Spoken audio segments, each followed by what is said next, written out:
Hi everyone, my name is Yaris and I'm a cognitive behavior therapy practitioner. Welcome to my YouTube channel. If you like this video and you want to see more of this, please subscribe. The subscribe button is there somewhere down below. I'm trying to see it and I can't see it. I'm sure you can. So if you want to see more of my videos, please subscribe. And I do thank all the people who have subscribed. And most importantly for the people that have been following me since I started my channel was back at the start of COVID. I started to do these videos, and the theme has always been cognitive behavior therapy, which is really a psychological technique for managing unhelpful thoughts that then generate certain behaviors, and then that in turn can activate certain moods. So example of that is if you think about someone with a social anxiety problem, telling themselves that they're not good enough and they feel that they're not going to fit in if they have to go to a social event, that in turn can lead to the behavior of avoidance where they seek to avoid all the events and invitations that they have, and eventually they become depressed because they know it's not a good thing to keep avoiding stuff and they feel really sad and miserable.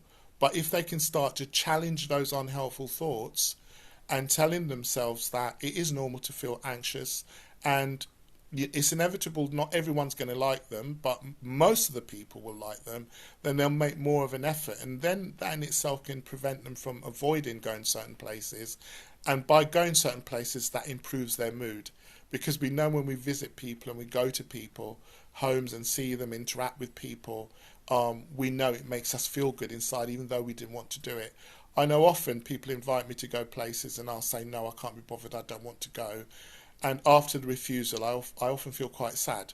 But when I force myself to go somewhere that someone's inviting me, and I'm talking about good places here, I often feel more perked up and happy. So a social worker friend asked me to do a video on overcoming loneliness at Christmas. I don't think loneliness is just about Christmas. Loneliness is all year round. If you're a lonely person, it's likely on Christmas Day you will make an effort to be with people or with family and friends. But I don't think loneliness is just a Christmas matter. It's all year round.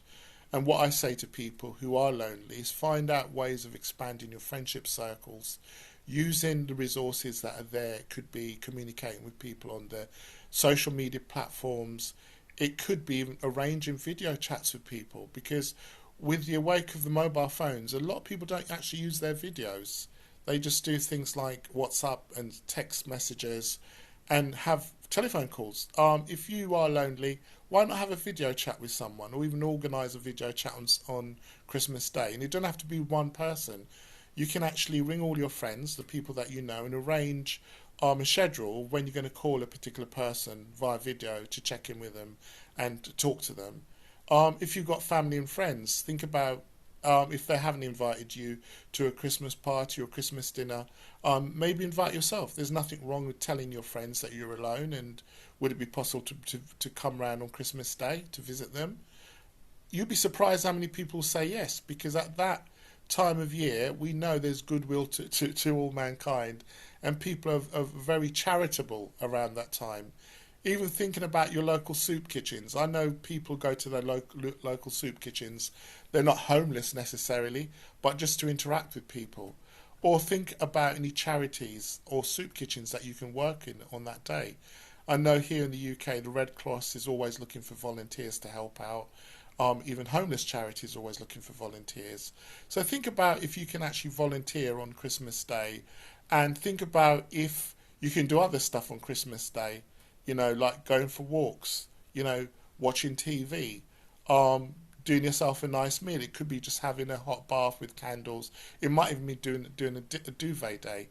Plan the day. Think about all the things that you can make happen. Because if you don't plan what you're going to do, nothing's going to happen. I know that for a fact, because if I don't plan my day, it's highly likely I'll just be sitting on the sofa all day watching whatever I like to watch on the web streaming services or whatever, such as Netflix and whatever.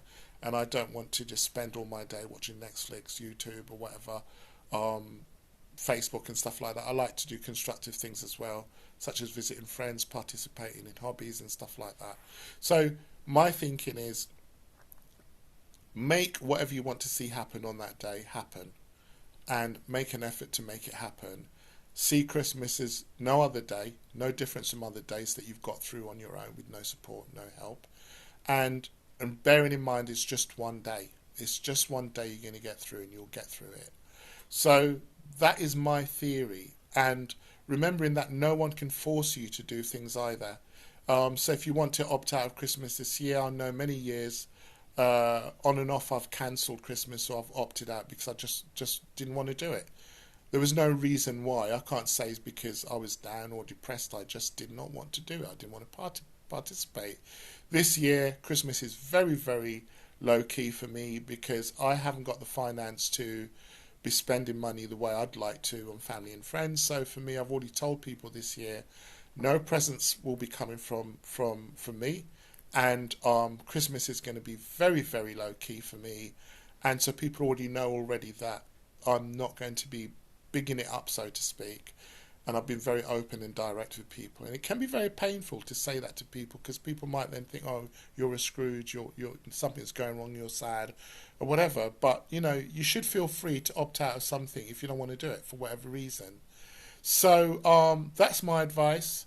Treat it as any other day. If you're lonely, think about all the things that you normally would do if you're on your own, and reach out to people if you need to or can, and structure the day in a way that you're going to get through it. It could be like spending most of the time in bed, listening to music, going for a walk, even visiting local religious places if you're religious, because I know throughout Christmas, religious places such as the mosque, the Gurdwara, churches, the synagogues, those places are always open all year round. So it might be even visiting a religious place if you're religious and you affiliate to a particular faith, and connecting with people as well within your particular faith and getting support from them.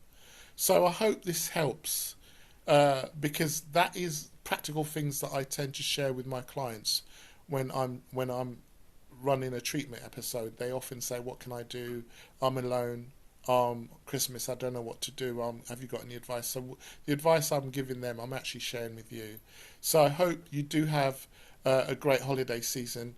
I appreciate that people watching my videos are not all Christians. There might be people from all different backgrounds and persuasions. So I would like to say, the best of the season to everyone. And my thoughts are with you, and my care are with you and your families. And most importantly, my thoughts, as everyone's thoughts, are with people in Gaza and Israel, all over the world, who are suffering at this time of year, particularly in Yemen. We mustn't forget the people in Yemen. About 300 and something thousand people have died in Yemen already. And often when we're hearing about wars, we sometimes realise that some countries have been in a state of war for many, many years, and thousands of people are dying in the Yemen, and even in Ukraine. We're thinking about Ukraine, thinking about all these things that are going on. And I'm not saying we should be really morbid on those days and sit down and thinking about world wars and all people dying and children suffering, which I know affects us all. I'm saying sometimes you have to look at those things and really appreciate what you have, family and friends and good health. And I think a lot of the times, for me, that's what Christmas is about.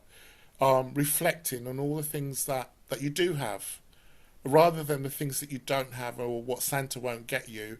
Thinking about all the things that you do have and appreciating those things.